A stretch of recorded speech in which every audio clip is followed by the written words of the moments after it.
Αφροδίτη, μητέρα των ερώτων, σύμβολο της αιώνιας γυναίκας που αναδύθηκε μέσα από τη θάλασσα, την αρχαίγονη ουσία, από όπου προέρχονται τα πάντα και στην οποία τα πάντα επιστρέφουν. Μυστηριακή, ακαταμάχητη και ζωοποιός η λατρεία της.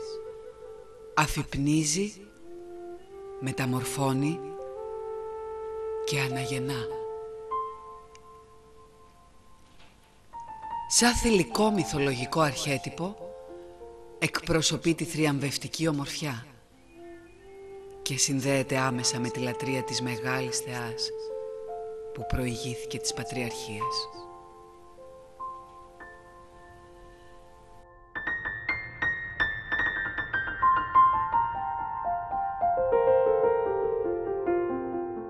Σύμφωνα με τον Ησίοδο, ο Κρόνος, γιος της γης και του ουρανού, συγκρούστηκε με τον πατέρα του και ακροτηρίασε τα γεννητικά του όργανα.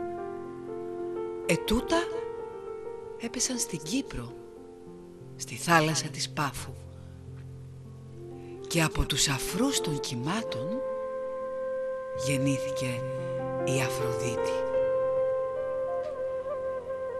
Η γέννησή της συμβολίζει την ένωση του αρσενικού και του θηλυκού, μέσα από την οποία προκύπτουν η ζωή και η εξέλιξη.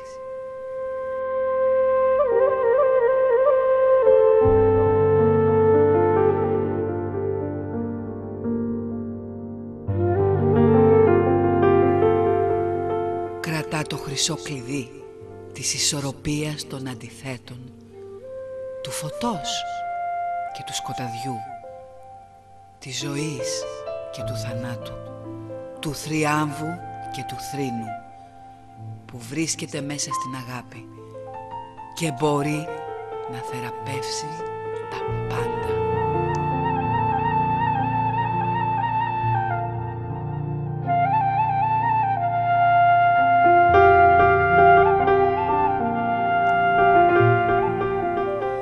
Την αγάπη που ενώνει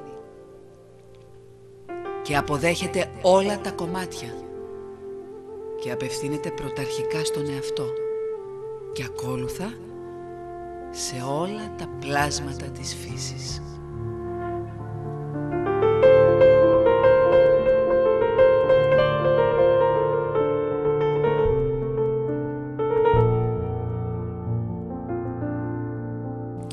Είχε σύζυγο τον Ήφαιστο και πολλούς εραστές, θνητούς και θεούς, καθώς και παιδιά έξω από το γάμο της, ενώ η ερωτική της σχέση με το θεό του πολέμου, τον Άρη, συμβολίζει την ένωση των πιο ανεξέλεγκτων παθών της ανθρωπότητας, του έρωτα και της έρηδας, που άλλοτε γεννούν την αρμονία και άλλοτε το φόβο.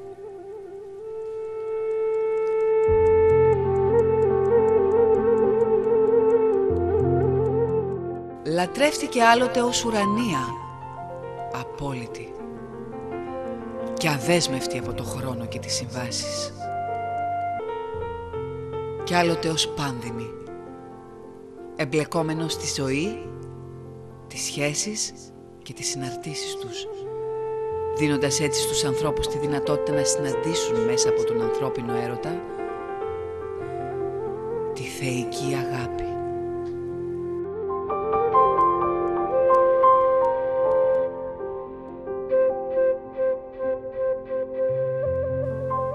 Αιώνιο σύμβολό της, το ρόδο που εκφράζει μέχρι σήμερα τον έρωτα, την αγνότητα, την ομορφιά και τη θυσία.